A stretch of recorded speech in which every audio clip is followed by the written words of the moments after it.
Welcome back to episode 2 with Dr. Amanda Parks. Yes. Well, what was always fascinating to me about you, and we've been friends for a couple of years now, is the fact that you are merging these worlds that don't seemingly connect, right? Like the merging of fashion and science, the merging of um, science and tech with human speak, right? The merging of femininity with tech and science. And I feel a special kinship towards a lot of those because I feel a little bit like I try to merge some of those worlds too. Yeah, So absolutely. Yeah. I would love for us to start off with kind of the first thing you were talking about in terms of bringing human speak to science with Pangaya, and then let's kind of go into those other discussions too. So how Okay. does Pangaya do it? How do they kind of make sense of the science? Yeah. So, well, first of all, I've always cared a lot about scientific kind of communication. So, one of my first jobs out of undergrad was working as an exhibit developer at the Exploratorium, which is an amazing science, art, and human perception museum. Wow. So, taking really complicated experiences, so really complicated phenomena in science, and distilling them down into experiences which people could explore on their own to basically teach themselves, but you're sort of through the back end kind of guiding them into an experience. You're setting up the conditions for them to learn. Right. So this was really fascinating, and kind of sort of, it became sort of part of a personal core to think about how you can do that, and how it's incredibly arbitrary that science has become something that is too complicated for people to know, or that people like, everyone, this idea of like people going, oh, I can't do math or whatever, right? It's just that we haven't been, there's all different kinds of learners in the world, and you respond to a particular domain of learning. So, if it's not just through numbers and equations, it might be through things that are visual, it might be through spatial learning. That's a big one. Interactive learning. Right. Analogies. Yeah, analogies. Okay, yeah, name a million. I happen to be like a big like spatial and physical learner. Like people learn with their hands. There's a lot of research on that. So it's sort of about giving kids, and adults too, but kids in particular, all different modalities of learning so they can figure out which ones they best respond to. And you also get a more thorough education through all the modalities. So that was kind of, this isn't always in the back of my head thinking about that. And I did some of my research at MIT was about this kind of learning through demonstration, learning through your body, also into the fashion and body experience, right? Right. So that kind of became, something that's sort of inherent to me. And when I also, being a woman in tech, which you know a lot about, of course, it was important for me to kind of represent, I felt. So I sort of when I started to be kind of invited to do talks or just publishing papers and that kind of thing, this idea that people were having this thing of like, you don't look like a scientist, right? That was like, I do. This is what a scientist looks like, right? And so I wanted to kind of push that forward as well. Yeah. And I also happen to be, I actually, after you get over the initial being really afraid on stage and, that the initial kind of learnings about what to do and how to behave, I found out that I was pretty good at it and could get better and was very comfortable with it and liked it. Like I felt that I was getting as much out of it as kind of maybe giving back. So it was helping me to get to better understand things. And I think there's this quote from Albert Einstein, which I'm sort of paraphrasing, but it says, if you can't explain something simply, you don't understand it fully. So what this means is really that we've all had them, like the best teachers in the world are the ones that can, that do have simple explanations for things and that can make a metaphor, right? And so this is what I was trying to do. And oftentimes in science, because science is a lot about precision, I probably take a little bit too much leeway, well, think about it like this or like this, which there's lots of things that are technically wrong with that explanation. But if it makes it so that somebody can actually understand metaphorically the basis of what I'm talking about, then that to me is important. So kind of just being among so many worlds that I live in. So, at one point recently, I was trying to explain the structure of creating this like water-based polyurethane substrate laminate thing. Totally understand what you're talking about. Right. And I didn't even use all the big words, but I ended up literally saying, you know, when you get a manicure, I was talking to some fashion girl. Right. You know, when you get a manicure and like first there's the bottom and then and then they're definitely separate, like all this stuff. And they were like, oh, I totally get it. Okay. Right. So I was explaining this complicated manufacturing process, but to me in my head, I was like, well, this kind of reminds me of how manicures work, and like that thing needs to react to that thing, and that's why it works, but they're totally separate substances.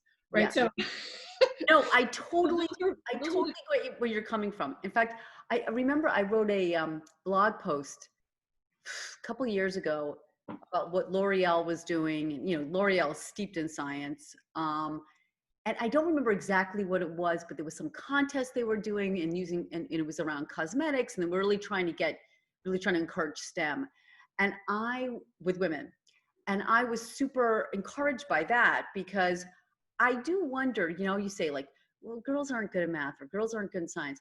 Well, maybe because they've never been given the analogies or stories to make it come to life that they can relate to. Like when my daughter was first taking coding classes in school, what did they make? They made like video game type things that guys would like. Why not make something that maybe a girl would like with dolls? Well, that's what's so wonderful about wearable tech and fashion. So when you think about, okay, conductive threat, a lot of that early work, I see it as as an incredible educational tool, and girls always respond.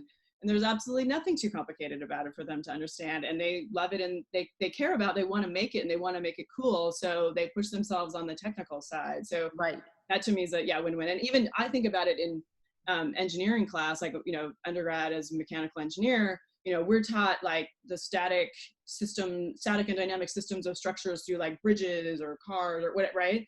And very like architectural kind of quote manly things. But really one of the most complicated systems of structural, like both static and dynamic loading, is the stiletto. And you know how much I can talk about stilettos and the totally. But if I was taught about how all these systems worked by understanding and like sawing open a shoe and doing measurements on where all the weight, all the things we had to do with trusses, you can do with a high heel in the shop. Right. And like, can you imagine? I love the idea. If I do ever go back to teaching just like regular engineering, I absolutely would make my class of probably, you know, 80 to 90%, you know, 18-year-old boys like do analysis on stilettos. Like, I mean, I just think, well, I'm going to join so I can learn all this even stuff. as part of the company, when we were developing this new stiletto that would you know, redistribute the weight and be safer for women's bodies and feet, a lot of the men on the team were actually from SpaceX. There we had an astronaut and an aeronautical engineer and a mechanical engineer, and none of them knew anything about how shoes were made, what was in them. Like, and then when I explained it to them, they were like, "This is so dumb. There's so much we can do." And I was like, right?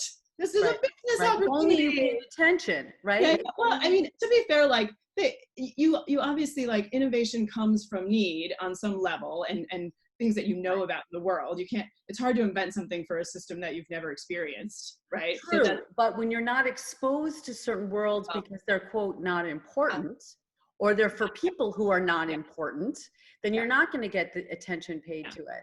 Well, even just the idea of them, no one in if there are no women in your engineering class, no one's choosing that as a class project, right? So you don't think about it. If the teachers don't think it's important because it doesn't make any sense for their world, they're not going to then create the curriculum that 100%. It's a self-fulfilling thing. And then if the women aren't interested in what's being taught or how it's being taught, they can't relate.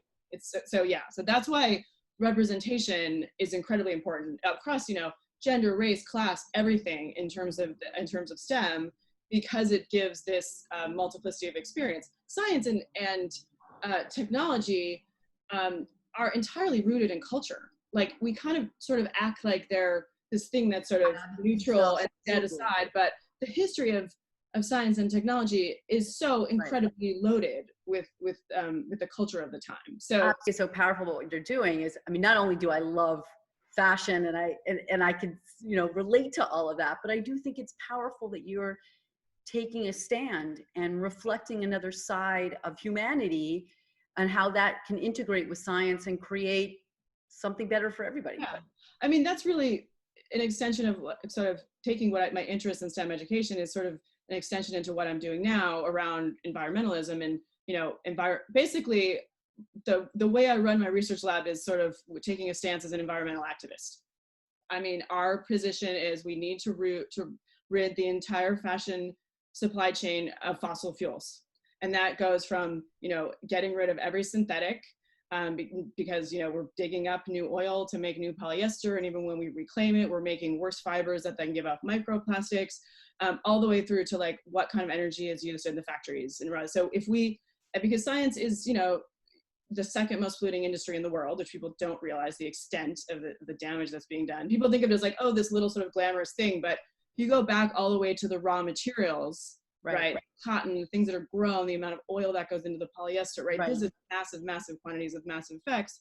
So we're, you know, so that's one of the premises of our brand is work towards everything that gets rid of fossil fuels. And specifically, we've taken this approach called high-tech naturalism, which is about using the abundance of nature. So where there is excess naturally, so say for example, you're growing a banana tree and you use the bananas for food, there's a part of this thing that gets cut off when you're harvesting the bananas that is normally burned or the farmers have to pay to be disposed. That actually makes a really good fiber. Now it's taken quite a whole new like process technology and a lot of innovation to make that fiber soft enough and all this kinds of stuff. To be able to turn it into something that is like a cotton, but that in itself is pure waste that we're, you know, it's like really like waste into gold, right? And printing money, all those things, right? I mean, with a lot of engineering in the middle, right? But that's our idea, is to say there's a lot of waste in the natural world. There's a lot of systems where there's places that there's excess that we can use and we can combine them. There's no perfect fiber. We need to be like looking locally and saying, okay, here we have banana and there's excess here. There's excess algae. There's excess nettle that's, you know, in the desert. And then we kind of combine, okay, we have bits and pieces of these that have different functions and qualities, and we can put them together, right, in different ways. So it's not that we're trying to figure out, everyone keeps asking me, what's the best new fiber? And I'm like, the answer is that there's no best and there shouldn't be a best. And that's really the point, that we need to be using nature as it occurs and as it appears to us. Right. And there could be something that's better in one place than the other and that kind of thing. So same argument around energy. Use wind energy where you have it. Use solar where you have it. Sure. Those things. So yeah, so that's what that's kind of the stance that we're taking. So all of our research is sort of like analyzed and kind of prioritized around, you know, how it fits into that trend. And then also how feasible is it to make, and, you you know, can we make money? Will it turn into something beautiful? And we're a business. Something sellable. Right. Sure, right. Of course. And it has to be, you know, we can't have, you know, we're not trying to make like $800 t-shirts. There are $800 t-shirts on the market, right? Yeah. But there's no reason they need to be $800. Like I could justify, I mean, there's some like amazing, like biofabricated silk proteins that absolutely like $10,000 t-shirt, $10,000 t-shirt, whatever. But we're not trying to do that. We're trying to do something that actually can be accessible, not fast fashion prices, because those are arbitrarily low. Somebody's paying for that, whether it be in their life or the earth is paying or whatever, right? That's just, they shouldn't exist. Right. It's not a real thing. It's just that somehow we figured out a way for kind of wealthy elite people to get something at a high discount. Well, and the ball's going to drop. It already kind of is. And so we, you know, reasonable prices to think about labor and materials. What are they worth to us in terms of what's being put in? What should they be worth relative to how we live in our world? Right. And then do it in basics, which are kind of sort of represent a wide spectrum of people who would want to wear it. It doesn't mean we're not going to get a little more differentiated, you know, as we go along, but also a big part of our business model is we are patenting things and trademarking things, but we are not trying to lock them down as exclusive. We have a whole other B2B part of our business where we are selling to other brands. We want this stuff to get to other people. Right. We want to sell it. It makes money for us, and it allows other brands to kind of experience it, and then change the industry from within. So you're kind of open source in a way, right? Like open source. We're not open source in the sense that we're giving anything away. Yeah. We're making it and selling it and getting the profit from that and the expansion or licensing or whatever. But the point being that we're making it available. Like, for example, one of our sourcing team today, you know, we were looking at some trim, and we don't make everything from scratch. We were looking at what's the best stuff on the market, where we have some raw research, which we're developing. You know, we need bits and pieces of other things to go into the products. And one of our sourcing team was, we were about to kind of get this little poll, tiny little thing that goes, and they're like, she just found out that some giant brand paid for exclusive access to this one particular part, so it wasn't available for us anymore. And it just made me so angry, because that is not the point. Like, if there is a good sustainable solution out there, like, make it, why would you say that nobody else could buy it just because you're big and more powerful? It makes me really angry. Well, Amanda, I feel like you're such an inspiration, because I feel like there's this theme that I'm hearing on different levels, right? There's this theme of like the bringing together of the best to come up with something amazing, right? And whether that's like all the natural resources out there to come up with combinations that really make sense, or whether that's like the bringing together of your fashion sensibility and your tech know-how and coming up with something amazing. It's this mixing and matching, and not saying there's one way. In fact, let's get the best of all these different worlds. And the further apart they are, the better. And let's give everybody the opportunity. There's more possibility. Like, interdisciplinary and transdisciplinary education is obviously the way of the future. Right.